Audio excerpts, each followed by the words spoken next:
the director, and His Excellency the Governor is humbly requesting that honorable members, we abide by the rules, of your standing orders, wherein His Excellency is saying the accusations leveled against him were contained in nothing but what, Mr. Speaker, sir, you have in the opening of this session enumerated and said that on the 4th of December 2020, a communication came from the Speaker of the Nairobi City County Assembly. And what did it contain? A, the motion that has the charges. B, the list of the members who allegedly subscribed to that motion. And C, the Hansard that was there. Honorable members, the question is now, that communication did not contain a list of the witnesses that are now sought to be introduced, barred by your Rule 19. You cannot, therefore, look at those documents containing the evidence. You've been told by the counsel for the county assembly, they will call evidence to demonstrate. They will call evidence to demonstrate.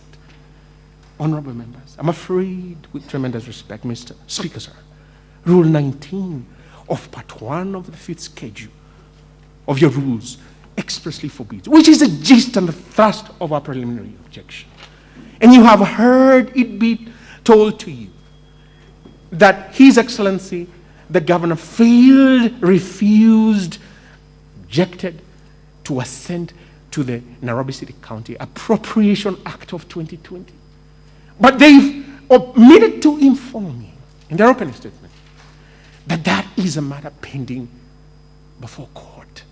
The Constitutional Court yesterday, as late as yesterday, declared itself before the Honorable Justice Burima, Constitutional Petition E348 of 2020, which again has another hearing date on the 18th of December. Honorable members, His Excellency the Governor is saying your standing orders in Standing Order number 98 3C forbids you from venturing there. And may I remind you, honorable members, you have deference for our court. The judicial authority espoused in Article 159(1) of our Constitution derives from the people. But the county assembly wants you, honorable members, Mr. Speaker, sir, to trample on that right, on that authority. Mr. Speaker, sir, His Excellency the Governor, by means of his preliminary objection, has stated that his refusal to assent to that Appropriation Act is sub judice.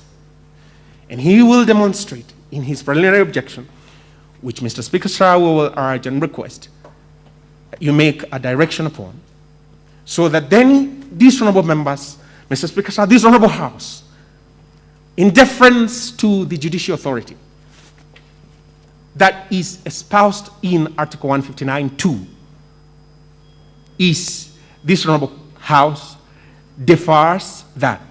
And yet, cognizant of this very fundamental aspect, Mr. Speaker, sir, honorable members,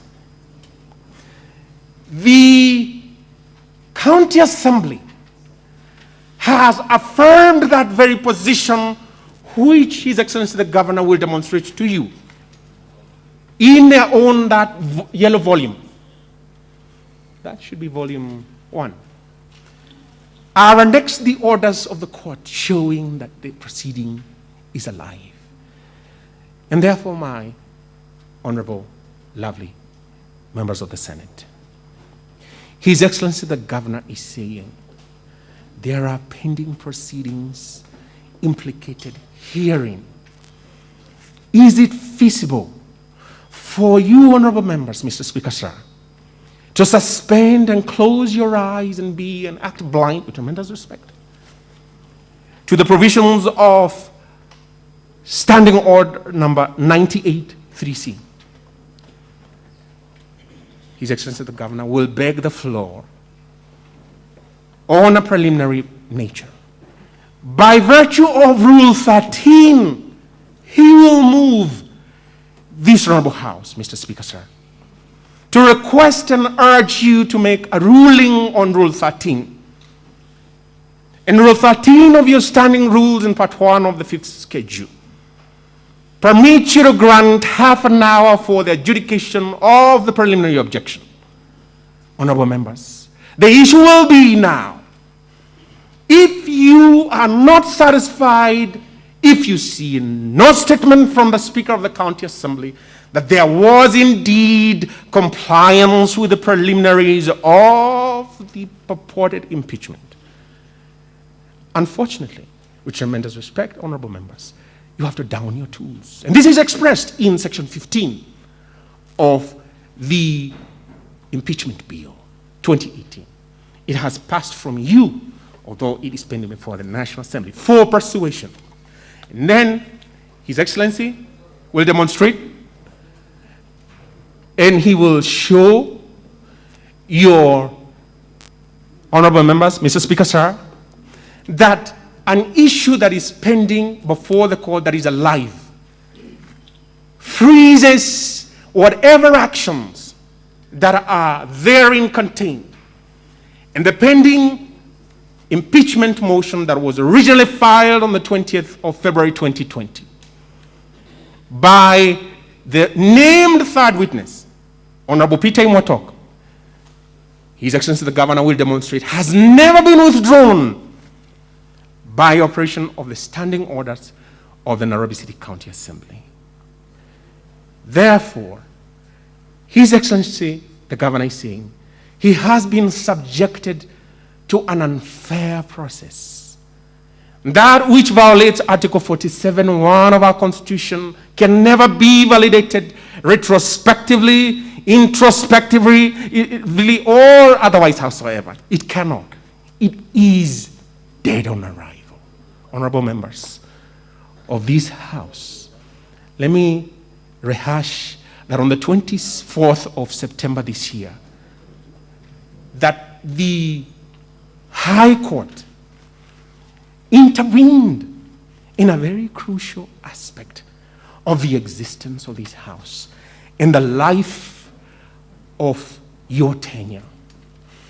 When this Honorable House, as well as the National Assembly, were threatened with, should I say, the truncation of its current term, the High Court intervened in deference to that decision, honorable members.